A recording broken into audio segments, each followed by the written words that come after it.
राधे कृष्ण आप सभी को। निर्जला एकादशी व्रत कथा महात्म्य। शौनक आदि 88,000 ऋषि मुनि अत्यंत श्रद्धा से इन एकादशियों की कल्याणकारी व पाप नाशक रोचक कथाओं का श्रवण कर आनंद मग्न हो रहे थे। अब सभी ने जेठ माह के शुक्ल पक्ष की एकादशी की कथा सुनने की प्रार्थना की। तब सूत जी ने कहा, महर्षि व्यास से एक बार भीमसेन ने कहा कि हे पितामह, भ्राता युधिष्ठिर, माता कुंती, द्रौपदी, अर्जुन, नकुल और सहदेव आदि एकादशी दिन व्रत करते हैं। मुझे भी एकादशी के दिन अन्न ग्रहण न करने का आग्रह करते हैं।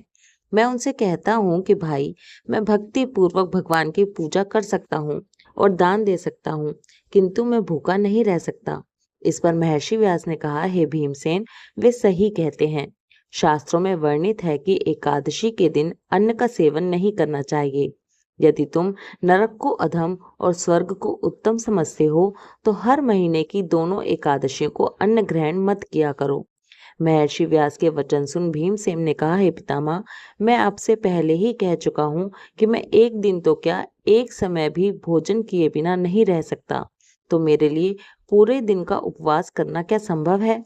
मेरे उदर में अग्नि का वास है, जो अधिक अन्न ग्रहण करने पर ही शांत होती है। यदि मैं प्रयत्न करूं तो वर्ष में एक एकादशी का व्रत अवश्य कर सकता हूँ। इसलिए आप मुझे कोई ऐसा व्रत बतलाइए जिसको करने से मुझे स्वर्ग की प्राप्ति हो सके। भीमसेन की बात सुनकर व्यास जी ने कहा, हे पुत्र, बड़े बड़े ऋषि महर्षियों ने अनेक शास्त्र आदि रचे हैं। यदि कलयुग में मनुष्य उनका आचरण करे तो अवश्य ही मुक्ति को प्राप्त होता है। उनमें धन बहुत कम व्यय होता है। उनमें से जो पुराणों का सार है वह यह है कि मनुष्य को दोनों पक्षों की एकादशियों का व्रत करना चाहिए। इससे उन्हें स्वर्ग की प्राप्ति होती है। महर्षि व्यास ने कहा, हे वायुपुत्र, वृषभ संक्रांति और मिथुन संक्रांति के मध्य में ज्येष्ठ माह के शुक्ल पक्ष की एकादशी आती है। उसका निर्जला व्रत करना चाहिए। इस एकादशी के व्रत में स्नान और आचमन करते समय यदि मुख में जल चला जाए तो उसका कोई दोष नहीं है, किंतु आचमन में 6 मासे से अधिक जल नहीं लेना चाहिए। इस आचमन से शरीर की शुद्धि हो जाती है। आचमन में 6 मासे से अधिक जल मद्यपान के समान है। इस दिन भोजन नहीं करना चाहिए। भोजन करने से व्रत का नाश हो जाता है। सूर्य उदय से सूर्यास्त तक यदि मनुष्य जल पान ना करे तो उससे 12 एकादशियों के फल की प्राप्ति होती है। द्वादशी के दिन सूर्य उदय से पहले ही उठना चाहिए। भूखे ब्राह्मण को भोजन कराना चाहिए और उसके बाद स्वयं भोजन करना चाहिए। हे भीमसेन, स्वयं भगवान ने मुझसे कहा था कि इस एकादशी का पुण्य सभी तीर्थों और दान के समान है। एक दिन निर्जला रहने से मनुष्य पापों से मुक्त हो जाता है। जो मनुष्य निर्जला एकादशी का व्रत करते हैं उन्हें मृत्यु के समय भयानक यमदूत नहीं दिखाई देते, बल्कि भगवान श्री हरि के दूत स्वर्ग से आकर उन्हें पुष्पक विमान पर बैठाकर स्वर्ग को ले जाते हैं। संसार में सर्वोत्तम निर्जला एकादशी का व्रत है। इसलिए यत्न पूर्वक इस एकादशी का निर्जल व्रत करना चाहिए।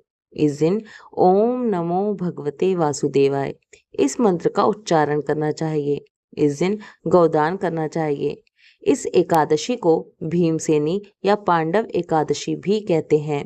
निर्जल व्रत करने से पहले भगवान का पूजन करना चाहिए तथा उनसे प्रार्थना करनी चाहिए कि हे प्रभु, आज मैं निर्जल व्रत करता हूँ। इसके दूसरे दिन भोजन करूंगा।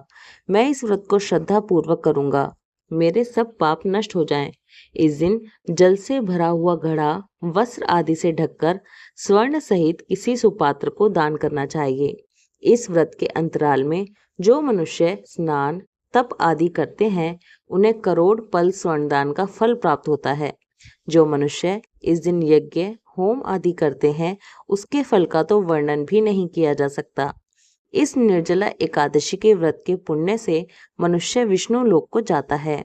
जो मनुष्य इस दिन अन्न ग्रहण करते हैं उनको चांडाल समझना चाहिए। वे अंत में नरक में जाते हैं। ब्रह्म हत्यारे, मद्यपान करने वाले, चोरी करने वाले, गुरु से ईर्ष्या करने वाले, झूठ बोलने वाले भी इस व्रत को करने से स्वर्ग के भागी बन जाते हैं। हे अर्जुन, जो पुरुष या स्त्री इस व्रत को श्रद्धा पूर्वक करते हैं, उन्हें सर्वप्रथम विष्णु भगवान का पूजन करना चाहिए और उसके बाद गौदान करना चाहिए। इस दिन ब्राह्मणों को दक्षिणा देनी चाहिए। निर्जला के दिन अन्न, वस्त्र, छत्र आदि का दान करना चाहिए। जो मनुष्य इस कथा का प्रेम पूर्वक श्रवण करते हैं या पठन करते हैं, वे भी स्वर्ग के अधिकारी हो जाते हैं। अपनी दुर्बलताओं को अपने गुरुजनों तथा परिवार के बड़ों से कदापि नहीं छुपाना चाहिए। उन पर विश्वास रखते हुए भक्त को चाहिए कि वो अपना कष्ट उन्हें बताए, ताकि वे उसका कोई उचित उपाय कर सकें।